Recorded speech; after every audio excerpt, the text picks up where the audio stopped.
पवित्र प्रभू परमेश्वराला धन्यवाद देऊया आणि या सुंदर वेळेला परमेश्वराची उपस्थिती करतो की ही गोड वेळ परमेश्वराने आपणाला दिली आहे. आपण आज मत्ती वर्तमानाचा 24वा अध्याय त्यामध्ये मंदिराची धूळधाण व युगाची समाप्ती याविषयीचे प्रभू येशू ख्रिस्ताने अगोदरच केलेलं जे हे आहे भविष्य किंवा बाकी त्या सर्व संदर्भामध्ये आपण पाहणार आहोत. आणि माझा विश्वास आहे की आज आपण सर्वजण या वचनाच्या द्वारे आशीर्वादित होणार आहोत. आपण प्रार्थना करूया. पवित्र पवित्र सेनाधीश प्रभू परमेश्वरा, तुझी उपकारस्तुती करतो देव बाप्पा की आम्हाला तू ही गोड वेळ दिलीस की तो वचनाचं अध्ययन आम्ही करावं. तुझ्या वचनाच्या ज्या गहन आणि गुपित गोष्टी आहेत त्या आम्ही शिकाव्यात. आम्हाला मार्गदर्शन कर पवित्रात्मा. तू आमच्या संगतीसोबत आहेस. तुझ्याशिवाय काही नाही दळ दे बाप्पा. तुला पहिलं स्थान देतो दे बाप्पा. प्रार्थना करतो तुझ्या मार्गदर्शनाखाली आम्हाला चालेल.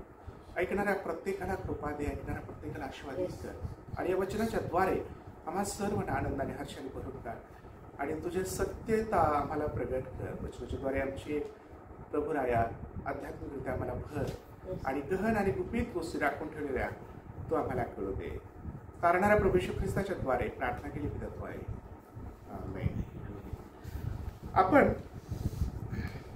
ह्या जे आता म्हटलेले आहे की मंदिराची धूळधाण किंवा युगाची समाप्ती जी आहे त्या विषयामध्ये तारणाऱ्या प्रभू येशू ख्रिस्ताने केलेलं भाकीत किंवा जे भविष्य आहे अगोदरच की कशा प्रकारे शेवटच्या काळामध्ये ज्या गोष्टी घडणार आहेत त्याच्या सर्व वर्णन या अध्यायामध्ये मत्ती 24व्या अध्यायामध्ये आहे. आता आपण 7 गोष्टी प्रामुख्याने यामधल्या मोजक्या आपण पाहणार आहोत. तर या 7 गोष्टीपैकी पहिली गोष्ट जी आहे तर ती पहिली गोष्ट आहे 4थ्या अध्यायापासून आपलं 24वा अध्याय 4थ्या वचनापासून 8व्या वचनापर्यंत आपण ऐकणार आहोत. येशूने त्यास उत्तर दिले की तुम्हाला कोणी फसवू नये म्हणून सावध असा, कारण पुष्कळ जर माझ्या नावाने येऊन मी ख्रिस्त आहे असे म्हणतील व पुष्कळास फसवतील. तुम्ही लढायाविषयी ऐकाल व लढायाच्या आवया ऐकाल. घाबरून जाऊ नये म्हणून सांभाळा, कारण असे होणे आवश्यक आहे. परंतु एवढ्यातच शेवट होत नाही, कारण राष्ट्रावर राष्ट्र व राज्यावर राज्य उठेल आणि जागोजागी दुष्काळ व भूमिकंप होतील. 8वं वचन वाचतो. पण या सर्व गोष्टी वेदनाचा प्रारंभ हो. आता हे पहिली गोष्ट आहे की वेदनाची सुरुवात. राष्ट्र राष्ट्र उठेल, आता जे वाचलं आपण, राज्य राज्यावर उठेल, भूमिकंप होतील. या सर्व गोष्टी इथे ज्या नमूद केलेल्या आहेत. माझ्या नावाने पहिली गोष्ट येशू ख्रिस्ताच्या नावाने लोक येतील की मी तो आहे, मी तो आहे, मी असं करेल. कोणी काय चिन्ह चमत्कार करतील, कोणी काय करतील, हे सर्व गोष्टी ही सुरुवात आहे. फर्स्ट पहिला पॉइंट आहे की ही जी वेदना आहेत, प्रस्तुती वेदना, स्त्रीला जसं गरोदर असतात आणि त्या वेदना सुरू होतात, ही सुरुवात आहे. आणि म्हणून या सुरुवातीचा आम्ही हे जे वाचलं आता लूका वर्तमानाचा 21वा अध्याय आणि 11वं वचन, कोणीतरी प्रगटीकरण काढा, कोणीतरी 6वा अध्याय 1 ते 8 वचन आणि कोणीतरी दानियेलाचं पुस्तक 8वा अध्याय 24 आणि 25 वचन काढा. तर पहिला आपण काढूया लूका वर्तमानाचा 21वा अध्याय 11 वचनामध्ये काय लिहिले. लूका 21:11 जर मिळाला असेल तर वाचा. आता या ठिकाणी पहा, मिळालं. बर, मी वाचतो. मोठमोठे भूकंप होतील, जागोजाग मर्या येतील व दुष्काळ पडतील आणि भयंकर उत्पात व आकाशात मोठे चिन्हे घडवून येतील. Praise the Lord. युगाच्या समाप्तीच्या वेळेला जे सुरुवातीचे दिवस आहेत त्यामध्ये हे सर्व वर्णन केलेलं आहे. हे लूकमध्ये देखील आहे. आणि हीच गोष्ट आम्ही प्रगटीकरणाच्या पुस्तकाच्या 6व्या अध्यायामध्ये जर गेलो 1 ते 8 वचनामध्ये देखील ते आहे. हे काय आहे की ही सुरुवात आहे वेदनाचा. वेदना ज्या प्रसूती वेदना होतात ती जी सुरुवात आहे ती प्राथमिक ज्या सुरुवातीला ज्या होणाऱ्या ज्या गोष्टी आहेत, घडामोडी आहेत, त्या कशा प्रकारे वाचा मिळाला प्रगटीकरण. तर प्रगटीकरण मग मी पाहिले हो. तो एक फिकट रंगाचा घोडा आणि त्याच्यावर बसलेला पुरुष माझ्या दृष्टीस पडला. त्याचे नाव मृत्यू आणि अधोलोकी ह्याच्या पाठोपाठ चालला होता. प्रगटीकरणाचं पुस्तक याचा आपण पाहत आहोत. 6वा अध्याय 1 ते 8 वचन आपण वाचणार आहोत. 6वा अध्यायाचा. मग कोकऱ्याने त्या 7 शिक्क्यांपैकी एक शिक्का मोडला. 6वा अध्याय 1 ते 8 वचन. आणि ते मी पाहिले तेव्हा 4 प्राण्यांपैकी एक मेघगर्जनांच्या ध्वनीने ये असे म्हणाला. ते मी ऐकले. मग मी पाहिले तो एक पांढरा घोडा आणि त्याच्यावर बसलेला स्वार माझ्या दृष्टीस पडला. त्याच्याजवळ धनुष्य होते. मग त्याला मुकुट देण्यात आला. तो विजय मिळवीत आणखी विजयावर विजय मिळविण्यास निघून गेला. त्याने दुसरा शिक्का फोडला आणि मग दुसरा शिक्काही असं म्हणताना मी ऐकलं असं आहे. तेव्हा दुसरा घोडा निघाला. तो अग्निवर्ण होता आणि त्याच्यावर बसलेला स्वाराकडे पृथ्वीवरील शांतता हरण करण्याचे आणि लोकांकडून एकमेकाचा वध करविण्याचे काम सोपविले होते. त्याला मोठी तलवार देण्यात आली. त्याने तिसरा शिक्का फोडला आणि मग तेव्हा तिसरा प्राणी असे म्हणताना मी ऐकले. मग मी पाहिले तो एक काळा घोडा आणि त्याच्यावर बसलेला कोणी एक माझ्या दृष्टीस पडला. त्याच्या हातात तराजू होते आणि मग जणू काय 4 प्राण्याच्या मधून निघालेली वाणी मी ऐकली.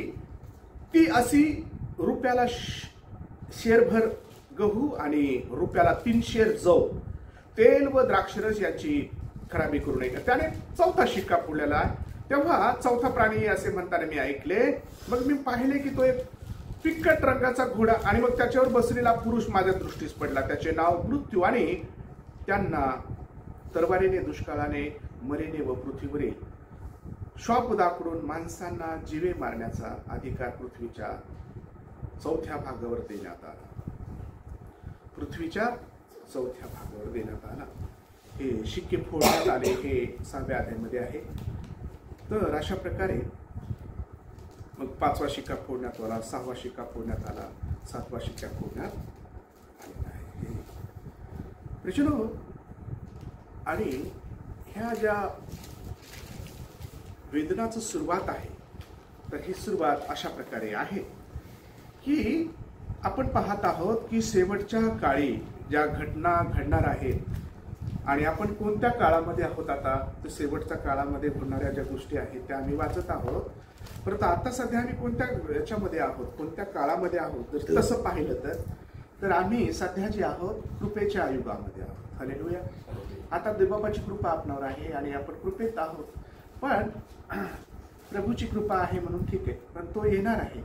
त्याचं येणं होणार आहे. आणि पहिली गोष्ट, तो येण्या अगोदर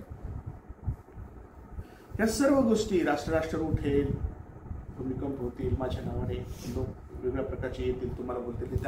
ही सुरुवात आहे. ही पहिली गोष्ट आम्ही पाहिली.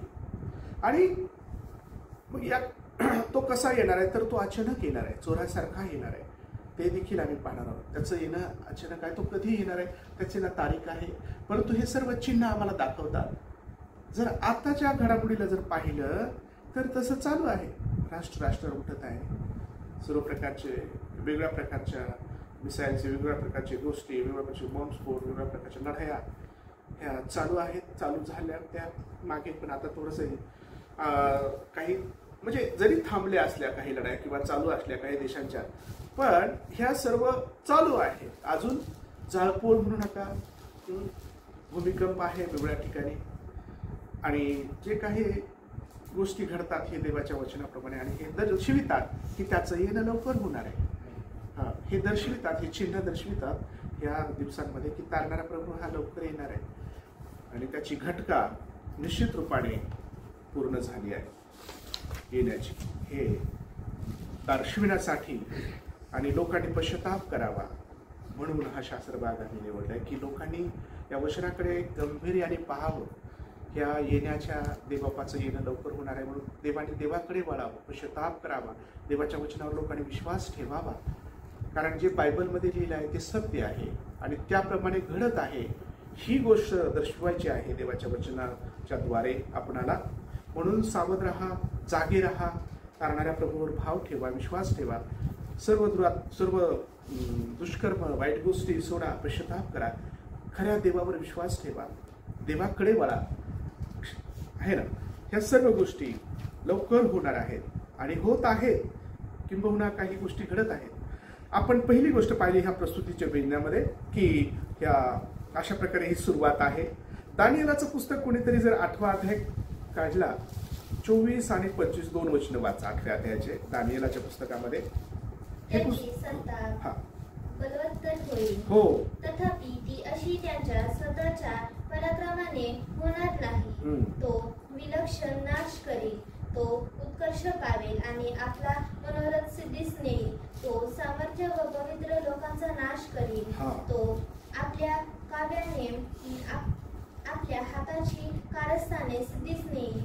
तो उन्मत्त होऊन निर्भय असलेल्या पुष्कळ लोकांचा नाश करेल. तथापि त्यावर कोणाचा हात न पडता तो नाश पावेल. जो दुष्ट आहे त्या दुष्टाबद्दल आणि त्या सैतानाच्या बद्दल लिहिले की तो कशा प्रकारे मुकाट सुटलेला, तो तशा प्रकारे तो तिथं सत्ता चालवेल, परंतु तो कोणाचा हात न पडता तो नाश पावेल.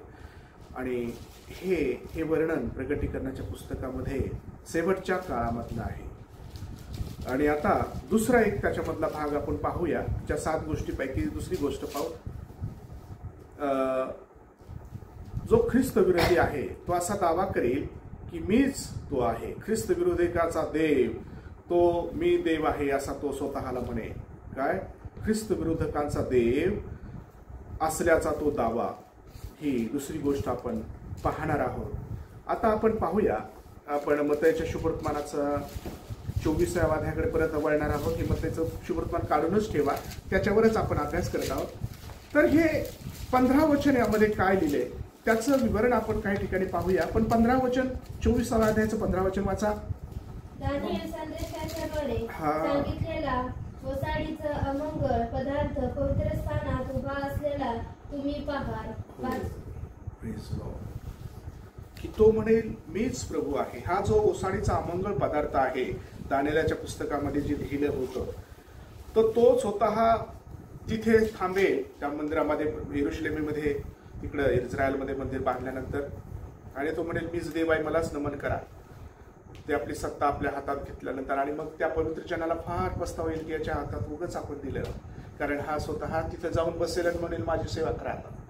आणि तोच म्हणेल की तो दावा करेल की मीच तो आहे. आणि हे घडत असं हे वचनामध्ये आहे, परंतु ते घडले नाही. आणि तर ह्या सर्व गोष्टी ह्या प्राथमिक गोष्टी आहेत. ह्या सर्व गोष्टी घडणार आहेत त्याच्या अगोदर. आता आम्ही पुढे पाहणार आहोत की दुसऱ्या गोष्टी याच्यामध्ये प्रगटीकरणाच्या पुस्तकामध्ये जर गेलं आपण 6व्या अध्यायाच्या 9व्या वचनापासून 11व्या वचनामध्ये हे आहे. तर त्या ठिकाणी आहे कुणीतरी दानिएलाचं पुस्तक 7वा अध्याय जर काढला, त्या 21व्या वचनापासून पुढे देखील काही वचन आम्ही वाचू शकतो. 21 वचन, 25 वचन दानिएलाचं. तर मला प्रगटीकरणापासून जर आपण हे करूया 9व्या वचनापासून 7व्या अध्यायाच्या 5वा शिक्का फोडला, तेव्हा मी वेदीखाली आत्मे पाहिले. ते आत्मे देवाच्या वचनामुळे व त्यांनी जी साक्ष दिली होती तिच्यामुळे जीवे मारलेल्या लोकांचे होते. Praise Lord. आता ही जी गोष्ट आहे ही तिसऱ्या गोष्टीमध्ये ही बाब येते की सर्वात मोठा छळ जे आपण आता वाचले ना, तर हे प्रगटीकरण 6वा अध्याय 9 ते 11 वचन जर वाचले प्रेज लॉर्ड, तर त्या ठिकाणी हे तिसरी गोष्ट काय आहे, सर्वात मोठा जो छळ आहे तो आम्ही पाहतो या 24वा अध्याय 9व्या वचनामध्ये आम्हाला पाहायला मिळते. मत्तय शुभवर्तमान 24वा अध्याय आणि 9वं वचन वाचा. 24 तुमचे हाल करण्याकरिता ते तुम्हाला जरूर देतील व तुम्हाला जीवे मारतील आणि माझ्या नावामुळे सर्व राष्ट्रे तुमचा द्वेष करतील. आमेन. आता तुम्हाला जीवे मारतील, तुम्हाला माझ्या नावामुळे तुम्हाला त्रास होईल, शेवटी त्रास सहन करावा लागतोय. विश्वासणाऱ्यांसाठी हा संदेश आहे, पवित्र जनांसाठी हा संदेश आहे. हे शेवटच्या दिवसांमधले चिन्ह हे आहे, गोष्टी आहेत. आणि मग आम्ही जर पाहिलं, माझ्या नावामुळे तुम्हाला त्रास होईल, मारतील, हाणतील. आता म्हणून आम्हाला पाहायला मिळतं की प्रकटीकरणाच्या पुस्तकामध्ये जसं 6 अध्याय 9 वचन 10 वचन आम्ही आढळतो, तसं 11 वचन देखील वाचा. वेदीखालील आत्मे, प्रकटीकरण 6 अध्याय 3 वचन वाचा. परत 9, 10 आणि 11. त्याने 5 शिक्का फोडला, तेव्हा आम्ही वेदीखाली आत्मे पाहिले. ते आत्मे देवाच्या वचनामुळे व त्यांनी जी साक्ष दिली होती तिच्यामुळे जीवे मारिलेल्या लोकांचे होते. ते मोठ्याने ओरडून म्हणाले, हे स्वामी, तू पवित्र व सत्य आहेस. तू कोटपर्यंत न्यायनिवाडा करणार नाहीस आणि पृथ्वीवर राहणाऱ्या लोकांपासून आमचा रक्ताचा सूड घेणार नाहीस. तेव्हा त्या प्रत्येकास एक शुभ्र झगा देण्यात आला आणि असे सांगण्यात आले की तुमच्या सोबतीचे दास व तुमचे बंधू तुम्हासारखे जीवे मारिले जाणार. त्यांची संख्या पूर्ण होईपर्यंत तुम्ही आणखी थोडा वेळ विश्रांती घ्या. थँक्यू. 12 अध्याय 7 ते पुढे 17 वचनामध्ये प्रकटीकरण 12 अध्याय 7 ते पुढे इथे जे वाचलंय आपण. मग स्वर्गात युद्ध सुरू झाले. मिखाएल व त्याचे दूत अजगराबरोबर युद्ध करण्यास निघाले आणि त्यांच्याबरोबर अजगर व त्यांचे दूत लढले. तरी त्यांचे काही चालले नाही आणि स्वर्गात त्यांचे ठिकाणही उरले नाही. मग तो मोठा अजगर खाली टाकण्यात आला, म्हणजे सर्व जगाला टकवणारा जो दियावाला व सैतान म्हणलेला आहे तो जुनाट साप खाली पृथ्वीवर टाकण्यात आला व त्याच्या बरोबर त्याच्या दूतांना टाकण्यात आले. तेव्हा मी स्वर्गात मोठी वाणी ऐकली. ती म्हणाली, आता आमच्या देवाने सिद्ध केलेले तारण, त्याचे सामर्थ्य व त्याचे राज्य आणि त्याच्या ख्रिस्ताचे अधिकार हे प्रकट झाले आहे. कारण आमच्या बंधूंना दोष देणारा, आमच्या देवासमोर रात्रंदिवस त्यांच्यावर दोषारोप करणारा खाली टाकण्यात आला आहे. अशा प्रकारे हे वचन आहे की हे आम्हाला दर्शवितात की ह्या संकटामध्ये अत्यंत महासंकट, अत्यंत भयंकर दुसरी गोष्ट, या मोठ्या छळामध्ये कशा प्रकारे या गोष्टी घडणार आहेत.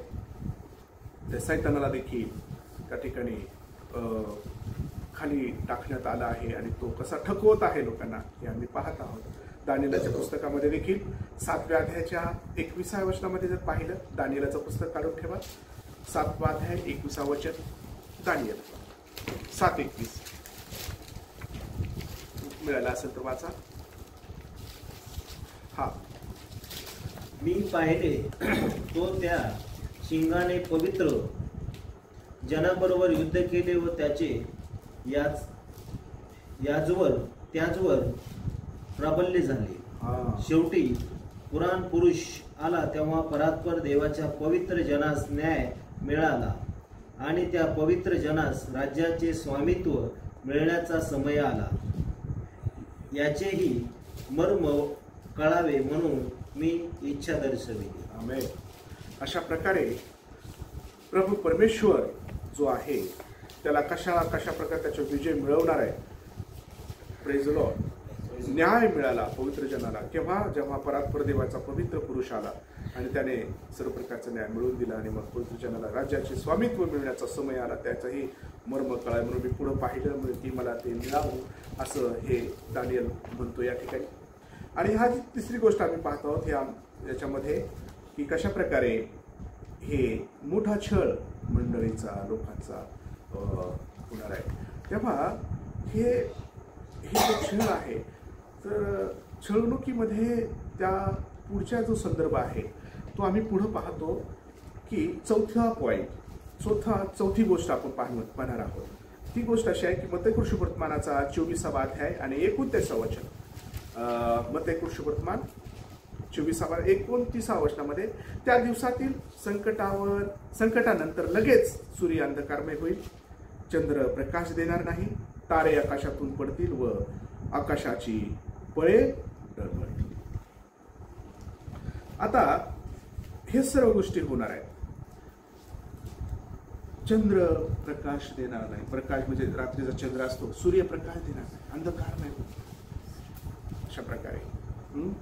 आणि चंद्र प्रकाश देणार नाही, अंधकार नाही, सूर्य होणार आहे. तारे देखील आकाशातून पडतील व आकाशाची बळे डळमळतील, ते बळ आकाशातील.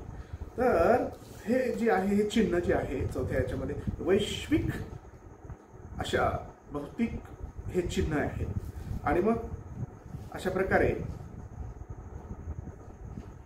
हे संकेत प्रभू ख्रिस्त शेवटल्या दिवसांमधल्या ज्या घटना घडणार आहेत त्याचा हे संकेत देणार आहे, हे चिन्ह आहे चौथी गोष्ट. आता मग आम्ही पाहिलं प्रगटीकरणाच्या पुस्तकामध्ये, आपण पाहूया प्रगटीकरणाच्या पुस्तकामध्ये जाऊया. 6व्या अध्यायाच्या 12व्या वचनापासून 13व्या वचनापर्यंत. 6, 12, 13 2 वचन. त्याने 6 शिक्का फोडला व ते मी पाहिले, तेव्हा मोठा भूकंप झाला. सूर्य केसांच्या बनविलेल्या तरटासारखा काळा झाला व सगळा चंद्र रक्तासारखा झाला. अंजिराचे झाड मोठ्या वाऱ्याने हल्ले, म्हणजे त्याची कच्ची फळे जशी खाली पडतात तसे आकाशातील तारे पृथ्वीवर पडले. आता मला हे सांगायचंय की येशू ख्रिस्ताने जे लिहिलंय, जे ख्रिस्ताने जे सांगितलंय या मत्ती सुवर्तमानामध्ये, त्याच गोष्टी प्रगटीकरणाच्या पुस्तकामध्ये त्याच गोष्टी पुढे होणार आहे. हे देवपणे अगोदर सांगितलंय. हे जे नवीन कराराचं संदर्भ जे वाचवायचं जे काही आपलं हे होतं की का आपण वाचत आहोत, हे की प्रभू परमेश्वराने काय म्हटलंय की युगाची समाप्ती आणि मंदिराची धूळधाण, युगाची समाप्ती याविषयी तारणाऱ्या प्रभू येशू ख्रिस्ताने केलेले भविष्य, हे कसं काय होणार आहे, केव्हा होणार आहे, हे इथं जरी मांडले तर ते प्रगटीकरण, जे प्रगटीकरण योहानाला दिलं होतं, येशूचा जवळचा शिष्य त्याला दिलंय, दानियेलाला प्रगटीकरण दिलंय, ते देखील आपण पाहत आहोत. आणि वेगवेगळ्या प्रकारच्या थेसलोनिका काही संदर्भ आहेत, वेगवेगळ्या ठिकाणी काही संदर्भ आहेत, योएलच्या पुस्तकांमध्ये आहेत. तर हे सर्व संदर्भ दर्शवितात की तारणारा प्रभू जे बोलला, जे त्याने सांगितलं ते आताही घडत आहे आणि आता ते लवकर घडणार आहे. सर्व गोष्टी ज्या गोष्टी घडणार आहेत त्या ह्या नमूद केलेल्या आहेत. म्हणून आम्हाला जागृत होण्याची गरज आहे, आम्हाला देवावर भाव ठेवण्याची गरज आहे, विश्वास ठेवण्याची गरज आहे, या वचनावर भाव ठेवण्याची गरज आहे. चौथी गोष्ट आपण पाहिले जे चिन्ह आहेत, पुनरागमनाचे जे संकेत आहेत त्याबद्दल आम्ही पाहत आहोत. 5वा जो गोष्ट आहे ती गोष्ट आपण पाहणार आहोत की ख्रिस्ताचे पुनरागम म्हणजे पुनरागमन जे आहे, पुन्हा येणं, त्याबद्दल आपण पाहणार आहोत. आता मत्ती सुवर्तमानाच्या 24व्या अध्यायाचं 30वं वचन आपण ऐकू, जे प्रभू येशू ख्रिस्ताने म्हटले ना. तर ते 24व्या अध्यायाचं 30वं वचन काय सांगतं याकडे लक्ष देऊया. तेव्हा मनुष्याच्या पुत्राचे चिन्ह आकाशात प्रगट होईल, मग पृथ्वीवरील सर्व जातीचे लोक शोक करीतील आणि ते पण मनुष्याच्या पुत्राला आकाशातल्या मेघावर आरूढ होऊन पराक्रमाने व मोठ्या वैभवाने येताना पाहतील. Praise the Lord. हे जे वचन आहे तारणाऱ्या प्रभू येशू ख्रिस्ताने जे लिहिलंय, जे सांगितलंय नवीन करारामध्ये की तुम्ही ते चिन्ह पाहाल, ते ह्या 30व्या वचनामध्ये की जे त्याचे दृश्य तेजस्वी स्वरूप तुम्ही पाहाल. ज्यावेळेस तो येईल, आकाशात प्रगट होईल, तो येईल म्हणजे भूतलावर पाय ठेवणार नाही. त्याचं दुसरं येणं जे आहे हे दर्शवते की तो भूतलावर पाय ठेवणार नाही, परंतु तो आकाशात त्या मेघावर येणार आणि मग पृथ्वीवरील सर्व जातीचे लोक शोक करतील आणि ते मनुष्याच्या पुत्राला आकाशाच्या मेघावर आरूढ होऊन पराक्रमाने व मोठ्या वैभवाने येताना पाहतील. हे तारणाऱ्या प्रभू येशू ख्रिस्ताने आपलं अगोदरच लिहून ठेवलेलं आहे, अगोदरच लिहून ठेवलेलं आहे की त्याला सर्व पाहतील, राजे पाहतील, लोक पाहतील आणि तो अंतराळातच असेल ढगावर, तो भूतलावर पाय ठेवणार नाही आणि सर्वजण त्याला पाहतील की तो आलाय. आणि मग हे आम्ही 5वा पॉईंट पाहतो, ख्रिस्ताचे पुनरागमन. त्यामध्ये जर आम्ही पाहिलं प्रगटीकरणाच्या पुस्तकामध्ये देखील त्याचं आपण हे केलेलं आहे. 6व्या अध्यायाच्या 14व्या वचनापासून 16व्या वचनापर्यंत. पहिले आता आपण प्रगटीकरण जर 6वा अध्याय कोणी काढला असेल तर वाचा, कोणीतरी दुसरे थेसलोनिकरण काढा. हो 6वा अध्याय 14व्या वचनापासून 16व्या वचनापर्यंत प्रगटीकरण. एखादे पुस्तक गुंडाळावे तसे आकाश गुंडाळले जाऊन निघून गेले आणि सर्व डोंगर व बेटे आपापल्या ठिकाणावरून ढळली. पृथ्वीवरील राजे व मोठे अधिकारी, सरदार, श्रीमंत व बलवान लोक, सर्व दास व सर्व स्वतंत्र माणसे गुहात व डोंगरातील खडकातून लपली. आणि ते खडकास म्हणाले, आम्हा वर पडून राजासनावर जो बसलेला आहे त्याच्या दृष्टीपुढून व पोखऱ्यांच्या क्रोधापासून आम्हास लपवा, कारण त्यांच्या क्रोधाचा मोठा दिवस आला आहे आणि कोणाच्याने टिकाव धरवे. अशा प्रकारे त्याचा कोणाच्यानेच टिकाव धरणार नाही. तिथे कोणी आमच्यावर हे डोंगर आमच्यावर पडा, आमच्यावर या, आम्हाला इतका वेदना त्यावेळेला, इतका त्रास त्यावेळेला असेल. आणि आम्ही पाहिलं की हे प्रभू परमेश्वराला धन्यवाद. दुसरे थेसलोनिकरांच्या पत्रामध्ये देखील आहे, पहिल्या अध्याय दुसरे थेसलोनिकरांचं पत्र पहिला अध्याय 6 आणि 7 वचनामध्ये कुणीतरी दानिएलाचं पुस्तक 7व्या अध्यायावर संकट आणणाऱ्यांनी लोकांची परत संकटे फेड करणे आणि संकट सोसणाऱ्या तुम्हाला आमच्या बरोबर विश्रांती देणे हे देवाच्या दृष्टीने न्याय आहे. हो, देव न्याय करणार आहे. म्हणून प्रभू येशू प्रकट होण्याच्या समयी ते होईल. तो आपल्या सामर्थ्यवान दूतासह स्वर्गातून अग्निज्वलेत सहित प्रकट होईल. लक्षात ठेवा, हे वचन तारणाऱ्या प्रभू येशू ख्रिस्ताबद्दल नवीन करारामध्ये थेसलोनिकरांच्या पत्रामध्ये लिहिलंय की अशा प्रकारे तो प्रगट करील, तो सूड घेईल, तो सर्व काही सुव्यवस्थित करणार. ओ हालेलुया.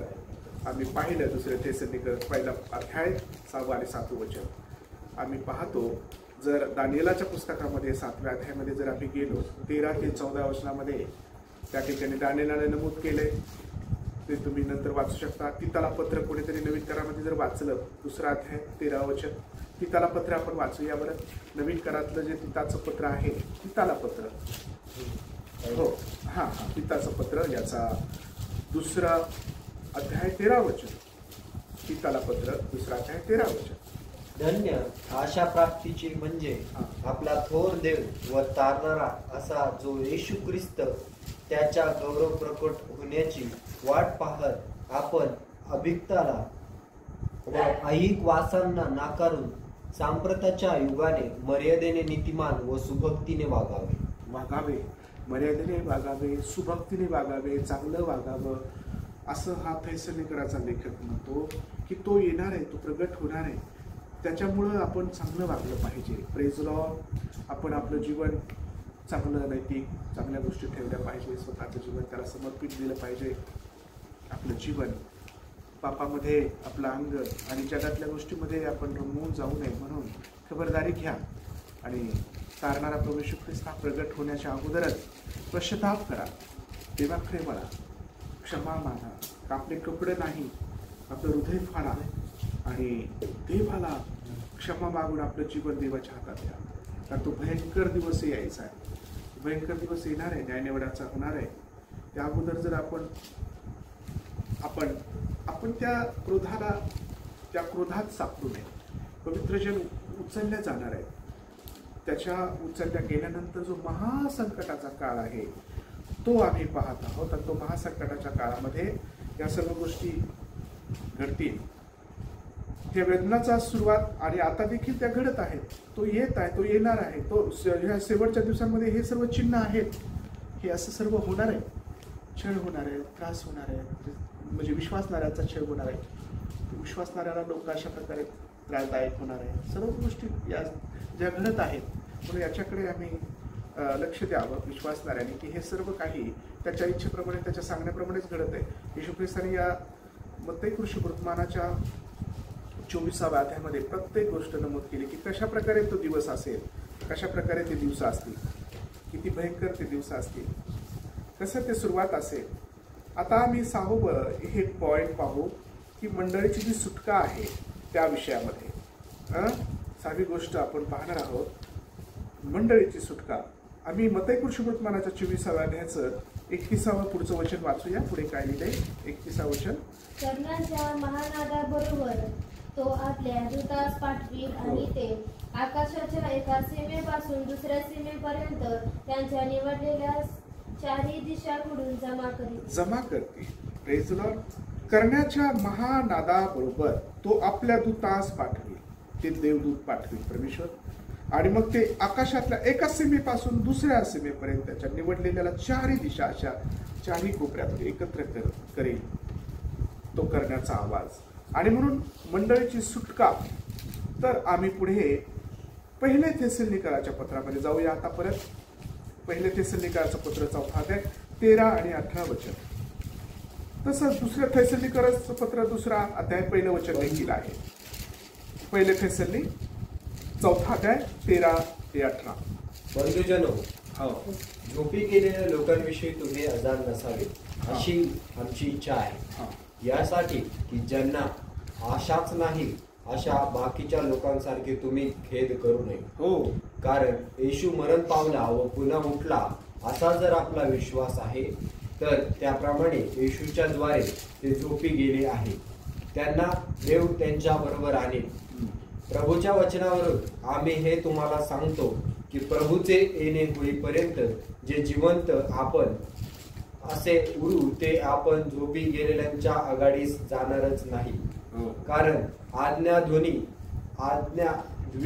दूतांची वाणी व देवाच्या तुतारीचा नाद होत असता प्रभू स्वतः स्वर्गातून उतरेल आणि ख्रिस्तामध्ये जे मेलेले आहेत ते पहिल्याने उठतील. नंतर जिवंत उरलेले आपण त्यांच्या बरोबर प्रभूला सामोरे होण्यासाठी मेघारूढ असे अंतराळात घेतले जाऊ आणि तसेच सदा सर्वदा प्रभूजवळ राहू. म्हणून या वचनांनी एकमेकांचे सांत्वन करा. हालेलुया. हे आहे थेसलोनिकराच्या पत्राचा 4 अध्यायाचं जे याला मत्तई कृष्णवर्तमान जसं 31वं वचन आपण 24व्या अध्यायाचं 31वं वचन वाचलं होतं. त्यामध्ये करण्याचं त्या ठिकाणी चारही दिशाने देव आपल्या लोकांना बोलवेल. आणि मग कशा प्रकारे तो बोलवून त्या पवित्र जनाला एकत्र करून करण्याचा आवाज जो या ठिकाणी म्हटलेला आहे की देवदूताला पाठवून तो करण्याच्या आवाजाने एकत्र चारही दिशातून निवडलेले लोक बोलवील. आणि आता जे आम्ही वाचलं की जे झोपी गेलेले आहेत त्याच्याबद्दल आपण अजाण असावे अशी देवाची इच्छा नाही. थेसलोनिकरामध्ये संत पाऊल म्हणतो. तर काय आहे की प्रभू येशू ख्रिस्त प्रगट होईल तेव्हा मेलेले पहिले उठतील. जे मेलेले आहेत त्याच्या कबरा पहिलेल्या उठणार आहेत. Praise Lord. ज्यावेळेस तो येण्या होईल त्यावेळेस ख्रिस्त. आणि मग तो येईल तर कबरा देखील पवित्र जनांच्या उठतील आणि आपण देखील अशा प्रकारे त्याला भेटण्यासाठी अंतराळात उचलल्या जाऊ. पण पहिल्यांदा जे झोपी गेलेले आहेत ते फर्स्ट हे करणार आहेत. प्रभू परमेश्वर त्यांना उठवणार आहे. त्यांच्या कबरा उठणार देवा त्या कबरासहित ते उठतील. हे कसं घडेल? तर हे अद्भुत आहे आणि हे खरं आहे देवाचं वचन. काही लोकांकडे कसं शक्य आहे? तर प्रियजनो तेच बायबलमध्ये आहे जे तुम्हाला माहीत नाही, जे आपल्याला माहीत नाही. अशा काही गहन गोष्टी आहेत बायबलमधल्या की जे हे जे अभ्यास आहे, हा जे वचन आहे, जे काही स्टेप बाय स्टेप पवित्र शास्त्रामध्ये जर प्रगटीकरणाचं पुस्तक वाचलं तर सर्व गोष्टी सुरुवातीपासून ते शेवटपर्यंत नवीन माणसाला सांगितल्याशिवाय आणि शिकवल्याशिवाय ते समजतच नाही, समजणारच नाही. कोणीतरी सांगणारा पाहिजे ज्याला ते शिकवलंय, ज्याला ते शिकलाय, जो काहीतरी शिकवलंय पवित्र आत्म्याच्या कृपेने, तो शिकवणारा माणूस असल्याशिवाय ते प्रगटीकरणाचं पुस्तक समजत नाही. म्हणून शिकवणारा म्हणजे सांगणारा कोणीतरी पाहिजे.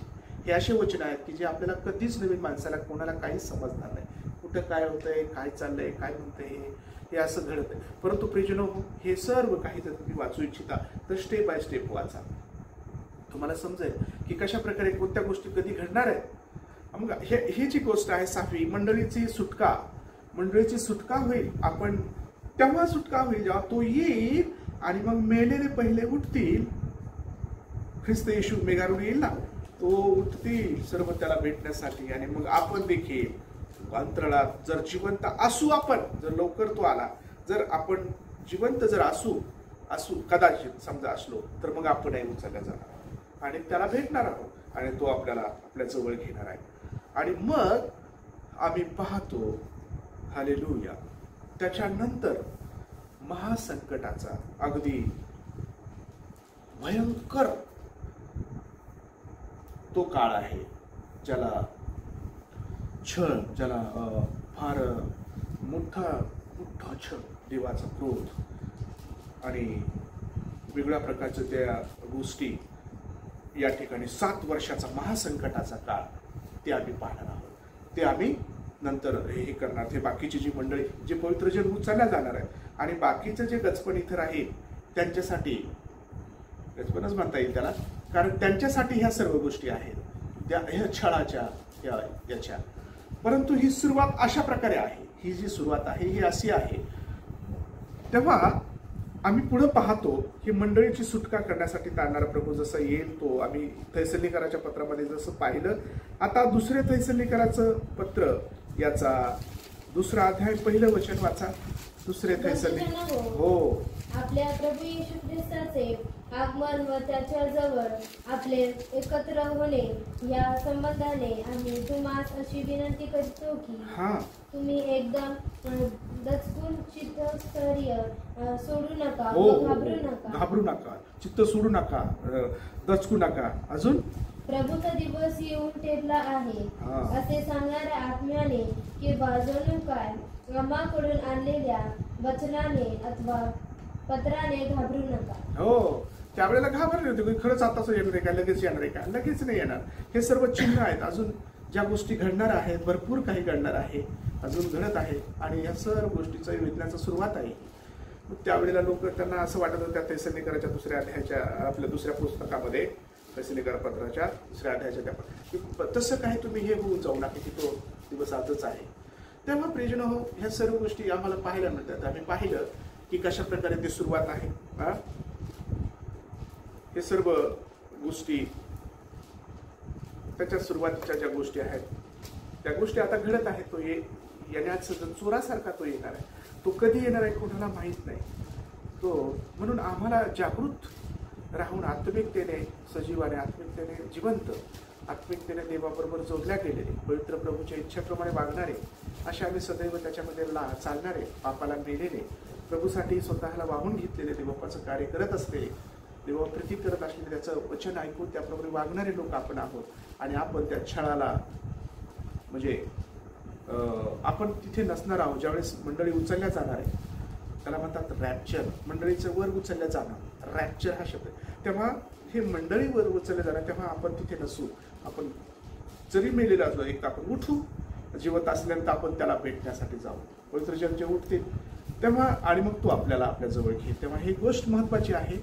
आणि छळवणूक आणि मोठं महासंकट कोणासाठी आहे की ज्यांनी देवावर विश्वास ठेवला नाही, ज्यांनी देवाचं काही ऐकलं नाही, ज्यांनी देवाचं गोष्टी त्याला पाठ फिरवली, त्यांनी हसून घेतलं आणि म्हणजे त्याला थट्टा केल्या, त्याच्या विरोधात बोलले, त्याच्या विरोधात शेवटपर्यंत तेच करू लागले.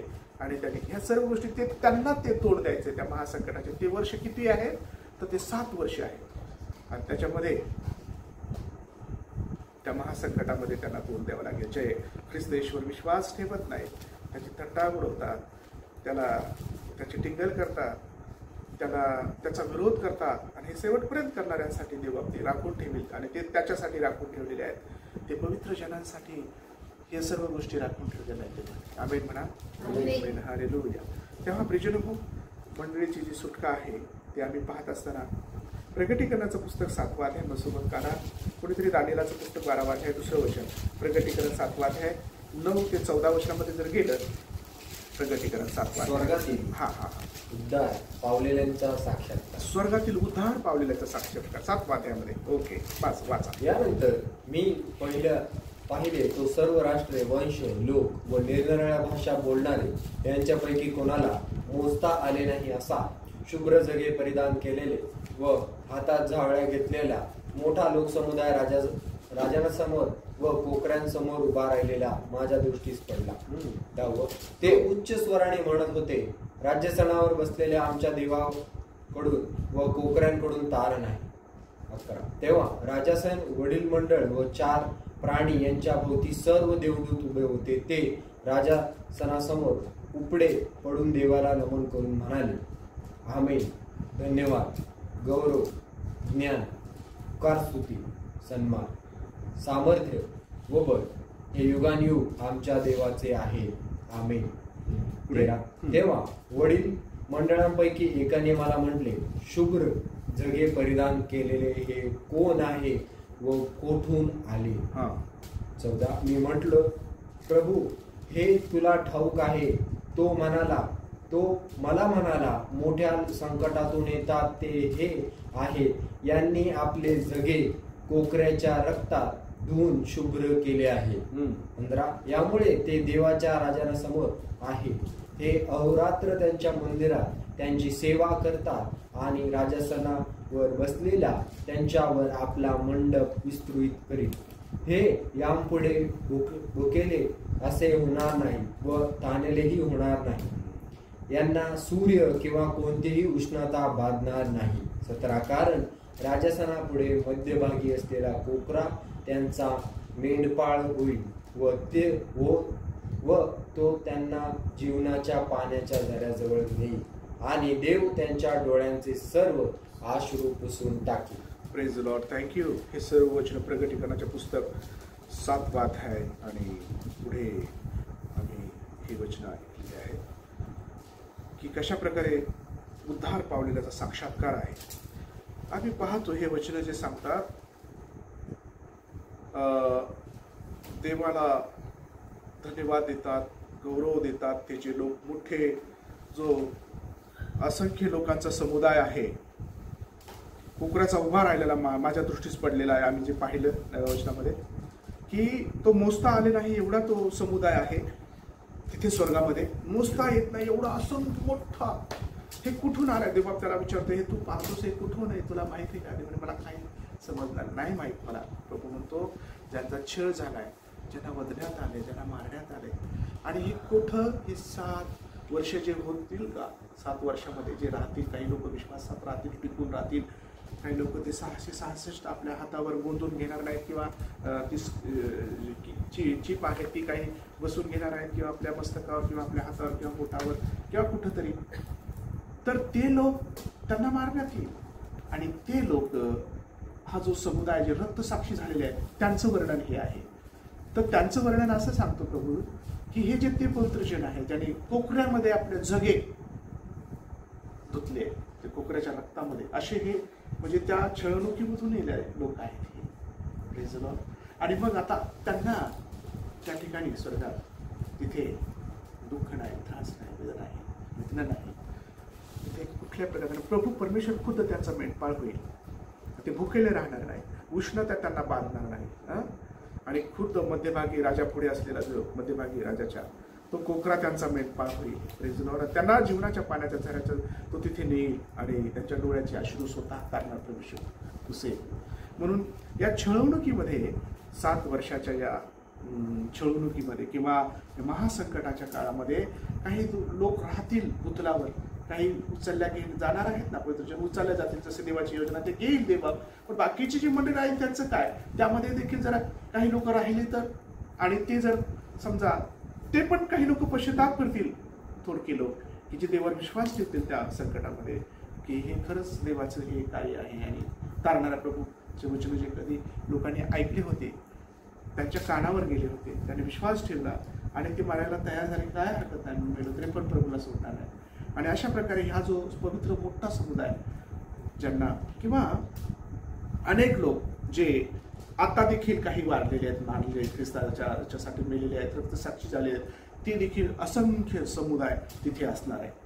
Praise the Lord. हा सर्व समुदाय तिथे तो असेल की ज्यांना अशा प्रकारे छळवणुकीमधून ते गेलेले आहेत. Praise the Lord. आणि म्हणून तो प्रभू परमेश्वर त्यांच्या डोळ्याचे सर्व अश्रू पुसून टाकेल.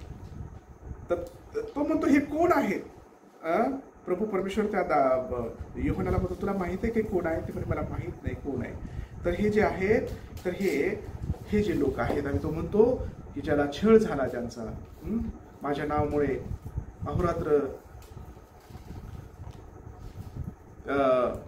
संकटातून जे आलेले आहेत, मोठ्या महासंकटातून जे आलेले आहेत आणि आपले जगे कोकऱ्याच्या रक्तात धुवून शुभ्र केले आहेत, त्यामुळे देवाच्या राजसनाबरोबर आहेत ते अहोरात्र त्याच्या मंदिरात त्याची सेवा करतील आणि राजसनावर बसलेला त्याच्यावर आपला मंडप विस्तृत करेल. हे सुंदर वचन आहे त्यांच्यासाठी ज्यांनी आपलं प्राण देवासाठी दिलेले आहे, त्याने आपलं जीवन देवासाठी दिलं, ज्यांना रक्तसाक्षी झाले, ज्यांना मारून टाकले, त्या प्रिय जनांचं हे या ठिकाणी आहे जे देवाने योहानाला प्रगट केलेले आहे. तर प्रियजन हे आम्ही साहूर गोष्ट पाहत आहोत. तर सुटका जी आहे हे आम्ही दाखवते की अशा प्रकारे प्रभू त्यांची सुटका करणार आहे, हे आम्ही वाचलंय. दानिएलाच्या पुस्तकामध्ये 12व्या अध्यायाचं 2रं वचन प्लीज वाचा. 12व्या अध्यायाचं 2रं वचन. हा, भूमीतील माती निजलेल्यांचा मोठा समुदाय उठेल. कित्येक सर्व काळाचे जीवन मिळवण्यास आणि कित्येक अप्रतिष्ठा व सर्व काळाचा धिक्कार मिळवण्यास उठतील. मोठा समुदाय उठेल.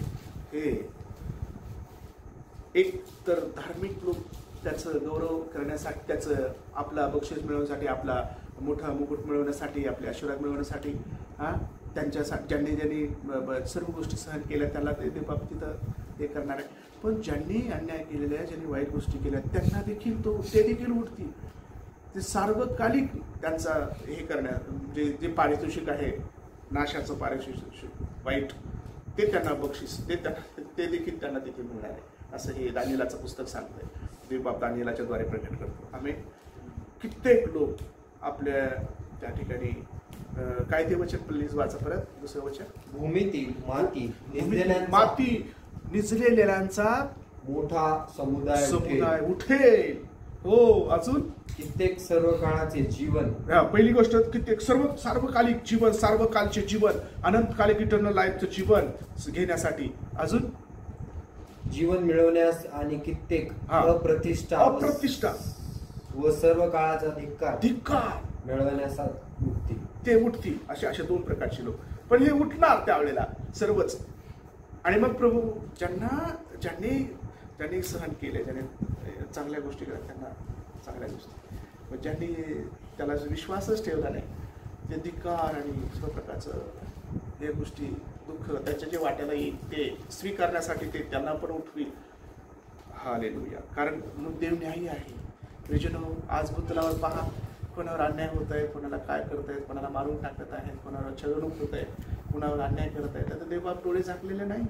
आज जरी काही खोटे केसेस करत आहेत, केसेस खोटे करत आहेत, कोणावर अन्याय, त्यांना कोणाला जेलमध्ये जावं लागते त्यांच्यावर खोट्या केसेस टाकून, तर त्या ठिकाणी सर्व प्रगट होईल. Praise the Lord. त्याकडे सर्व गोष्टी प्रगट होतील आणि त्या पुस्तकामध्ये लिहिल्याप्रमाणे त्याचा न्याय प्रभू ठरवेल. या सर्व फार महत्त्वाच्या गोष्टी आहेत.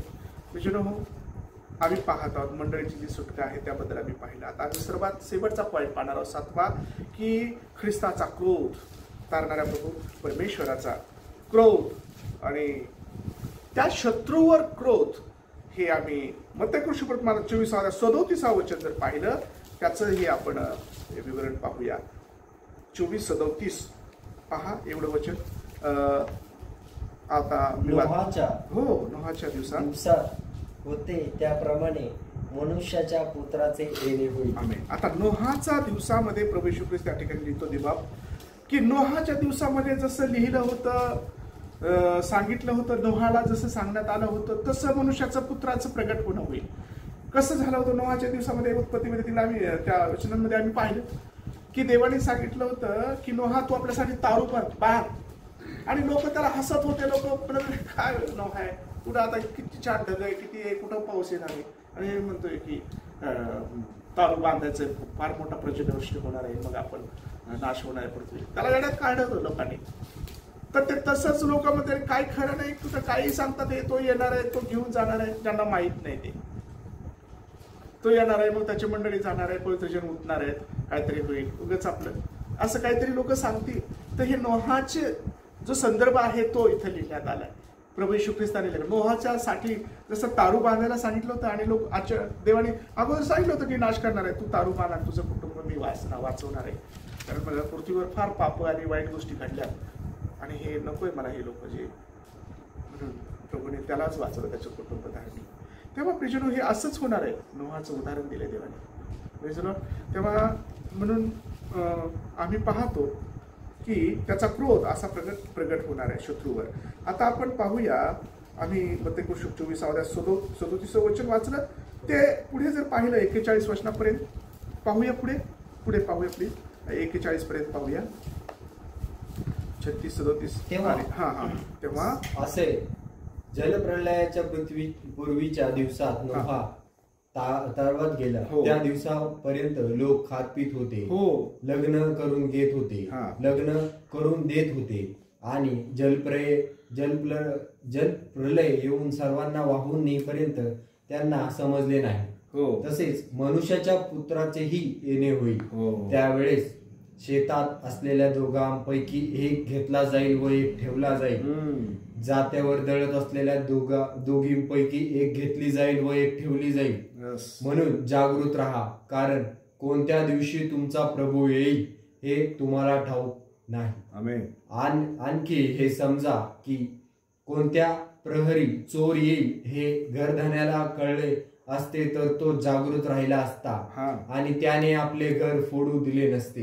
म्हणून तुम्हीही सिद्ध असा, कारण तुम्ही कल्पना नाही अशा घटकेस मनुष्याचा पुत्र येईल. जागृत राहा, जागृत राहा. कधी येईल कोणाला सांगता येते. चोर का सांगून येतो का? तसंच येणार आहे. त्याने ते उदाहरण दिले. चोर जसा येतो तसा अचानक येईल. आणि म्हणून आम्ही सर्वांनी जागृत असावा असं प्रभूचं वचन आहे आम्हाला. आणि हीच गोष्ट प्रगटीकरणाचं पुस्तक 6 अध्याय 17 वचन वाचूया. 6 अध्याय 17 वचन मी वाचतो या ठिकाणी. कारण त्याच्या क्रोधाचा मोठा दिवस आला आहे आणि कुणाच्याने टिकाव 6:17 मध्ये आपण वाचलं आहे. कुणाच्याने टिकाव धरणार नाही ज्यावेळेस तो येईल. आणि म्हणून हा जो क्रोध आहे, शत्रूवर प्रगट होणारा क्रोध, आम्ही 1 थेसलोनिकराचं पत्र 16 अध्याय, आपलं क्षमा करा, 1 अध्याय 6 आणि 7 वचन वाचूया. 1 थेसलोनिकराचं 1 अध्याय 6 आणि 7 वचन वाचा. लास्ट वाचू आपण हे वचन. तुम्ही फार संकटात असताना पवित्र आत्म्याच्या आनंदाने वचन स्वीकारून आमचे व प्रभूचे अनुकरण करणारे झाला. 7 अशाने मासेदोनिया व अखया यातील सर्व विश्वास ठेवणारे यांना तुम्ही आदर्श झाला. Praise the Lord. पवित्र आत्म्याच्या द्वारे जे तुमच्याकडं आम्ही वचनाचं हे केलं आहे त्याच्यावर तुम्ही विश्वास ठेवलेला आहे आणि तुम्ही आदर्श झालेला आहात. तुम्ही ते पाळत आहात, त्याच्यावर विश्वास ठेवत आहात. Praise the Lord. तुम्ही निश्चित रूपाने आशीर्वादित आहात. हालेलुया. आम्ही देवापावर जे देवाच्या पवित्र आत्म्याच्या द्वारे हे प्रगट करण्यात आलंय आपल्याला, त्याच्यावर आपण विश्वास ठेवला पाहिजे. हालेलुया.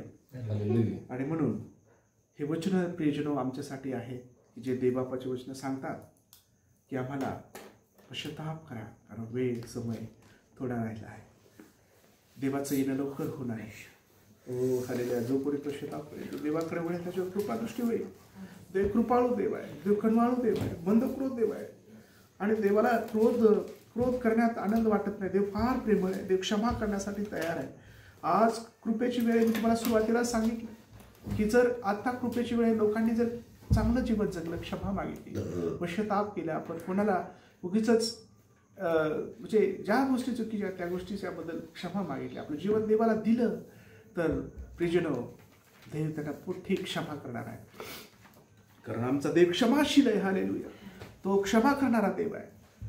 आणि म्हणून प्रत्येक दुर्जनाने आपले क्षमा मागावी. हालेलुया. प्रत्येकाने देवाचं पश्चाताप देवाकडे वळावं. आणि या संकटामध्ये आपण तोंड देऊ नये, संकटाला तिकडे जाऊ नये, आपण संकटामध्ये आपण ते सापडू नये म्हणून आपला बचाव करून घ्या आजच. आणि देवाकडे वळा, त्याच्या वचनावर विश्वास ठेवा की त्याचं येणं होणार आहे. या 7 गोष्टी आपण पाहिलेल्या आहेत महत्वाच्या, की त्या कशा दर्शवितात आपल्याला की ज्या मूलवान गोष्टी ज्या आम्ही पाहिल्या, ज्या मंडळीमध्ये होणाऱ्या गोष्टी आहेत, ज्या गोष्टी क्रोधाच्या अगोदर होणार आहेत की त्याचा प्रगट होणार. म्हणून पश्चाताप करा, देवाकडे वळा, देवाकडे वळा. अनेक लोक आज नशेमध्ये आहेत, दारूमध्ये आहेत, पैसा कमवण्यामध्ये आहेत, आनंद करण्यामध्ये आहेत, सर्व प्रकारचे एन्जॉय, सर्व प्रकारच्या गोष्टीमध्ये, घर सर्व गोष्टी मिळवण्यामध्ये आता ग्रुप असे हे झाले, ते गुरफटून गेले आणि देवाच्या वचनाचं त्यांना घेणं देणं नाही. म्हणून मला एक सांगायचं आहे की त्यांनी देवाकडे वळावं, देवाच्या वचनावर विश्वास ठेवावा. तो येईल आणि त्याच्या पवित्र जनाला घेऊन जाईल. तो येणार आणि मग सर्व प्रकारचा त्याचा जो क्रोध आहे तो त्या दुष्टावर आणि त्याच्या सैतानाच्या गोष्टीवर प्रगट होणार आहे. तो त्याचा क्रोध आणि जे सैतानी कृत्य करणार आहेत त्यांना देखील देव बाप सोडणार नाही. असं हे आताचे वचन आम्ही वाचलेले आहे. म्हणून आम्ही सतर्क होऊया, देवाकडे वळूया आणि माझा विश्वास आहे की आपण पश्चाताप करून प्रभूला आपलं जीवन देऊया. आणि अनेक लोक तारणाऱ्या प्रभूवर विश्वास ठेवतील. त्याने स्वतः लिहिलंय हे मत्ती मानाचा 24वा अध्याय आम्ही लिहिलंय. ते ख्रिस्ताने म्हटलं की असं असं होणार आहे, तसं घडत. ते प्रत्येक गोष्ट घडत आहे. बंधू भगिनींनो, अमेरिकेमध्ये पहा किती तिथे आग लागली आहे, किती आग लागली. कोणाच्यानेच ती विझवली नाही. आज इस्रायल आणि हमास आणि वेगवेगळ्या प्रकारचे जे युद्ध होते किती वर्ष चाललेले, 1 वर्षभर ते युद्ध चाललेलं आहे. आम्ही पाहतो हे सर्व गोष्टी. आता तिकडं याच्यामध्ये भूकंप झाला आताच पंजाबमध्ये, तिकडे याच्यामध्ये तिथे भूकंप झाला. तिकडे तिबेटमध्ये जिथे साधू सुंदर सिंग सुवार्ता प्रसार करत होते सुरुवातीला, तिथे भूकंप झालेला आहे. अनेक गोष्टी घडत आहेत, होत आहेत. आणि माझ्या बंधूंनो, हे तुम्हाला सांगू इच्छितो की या सर्व वेदनाचा सुरुवात आहे आणि ह्या गोष्टी घडत आहेत. लक्षात ठेवा, देवाकडे वळा, क्षमा मागा, आपलं जीवन त्याला देऊन टाका. तो कधी येईल आणि म्हणून आपण जागृत राहूया. कशासाठी येईल? त्याच्या पवित्र जनाला जवळ घेण्यासाठी. आणि मग 7 वर्ष जे महासंकटाचे आहेत ते त्या लोकांना सारखं ते आहेत, ते 7 वर्ष किंवा ते मोठं संकट ज्याने देवावर विश्वास ठेवला नाही. परंतु त्यामध्येही काही लोक वाचल्या जाणार आहेत, जे पश्चाताप करतील, देवावर भाव ठेवतील, देवाला आपलं जीवन देतील. प्रभू त्यांना देखील ते वाचणार आहेत. म्हणून हे ही गोष्ट आहे, चेतावणी की देवाकडे वळा, पश्चाताप करा, प्रभू आपलं जीवन समर्पित करा आणि देवाच्या सोबत चाला. प्रभू आपल्याला आशीर्वाद देईल. माझा विश्वास आहे की प्रभू या वचनाद्वारे आपल्याला शिकवलं आहे. आमेन.